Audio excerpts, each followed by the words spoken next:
മലയാളി പ്രേക്ഷകർക്ക് വളരെയധികം സുപരിചിതയായ ഒരു താരമാണ് നടി ലീന നായർ. ലീനയുടെ വാർത്തകൾ ഇടയ്ക്കൊക്കെ സോഷ്യൽ മീഡിയയിൽ വൈറലാകാറുണ്ടായിരുന്നു. കൂടുതലും ലീന എല്ലാവർക്കും പരിചയം മാളികപ്പുറം സീരിയലിലേക്ക് തന്നെയായിരുന്നു. സീരിയലിനിടയിൽ തന്നെയായിരുന്നു ജർമ്മനിയിലേക്ക് പോയതും. മ്യൂണിച്ചിൽ ഭർത്താവിനും ഏക മകൾക്കും ഒപ്പം ജീവിക്കുകയാണ് ഇപ്പോൾ. വളരെയധികം സന്തോഷവും സ്നേഹത്തോടെയും ജീവിക്കുന്ന താരത്തിനെക്കുറിച്ച് ഇപ്പോഴും പ്രേക്ഷകർക്ക് ഓർമ്മയുണ്ട് എന്ന് തന്നെയാണ് മനസ്സിലാകുന്നത്. കക്ഷി ഇപ്പോൾ ദാമ്പത്യ ജീവിതത്തിൻ്റെ തിരക്കിൽ വിദേശത്ത് സെറ്റിൽഡാണ്. കുട്ടിക്കാലം മുതലേ തന്നെ നൃത്തം പഠിച്ച തിരുവനന്തപുരത്തുകാരിയാണ് നമ്മുടെ എല്ലാവരുടെയും പ്രിയപ്പെട്ട ലീന. ലീന ഇപ്പോൾ പല ഡാൻസ് ഷോകളിൽ ജഡ്ജായും ഗസ്റ്റായും ഒക്കെ പോകാറുണ്ട്.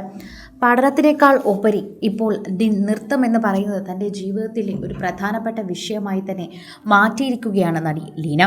റിഗാറ്റ ഗിരിജ ടീച്ചറുടെ ശിഷ്യ കൂടിയാണ് ഈ താരം. അതുകൊണ്ട് തന്നെ പ്രേക്ഷകർക്കെല്ലാം സുപരിചിതയായ താരം എന്ന് തന്നെ വിശേഷിപ്പിക്കാം.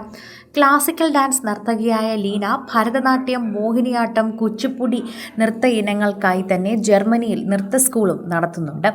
ഭർത്താവും സോഷ്യൽ മീഡിയയിൽ സജീവമായി തന്നെ നിൽക്കുന്ന ഒരു താരം തന്നെയാണ്. റീൽ വീഡിയോകളിലൂടെ ഇരുവരും ശ്രദ്ധ നേടാറുമുണ്ട്. മനപ്പൊരുത്തം സീരിയൽ, തമിഴ് സീരിയലുകളിലുമൊക്കെ സജീവമാണ്. കുഞ്ഞളിയൻ എന്ന സിനിമയിൽ ശ്യാമളയുടെ മകളായി അഭിനയിച്ചു.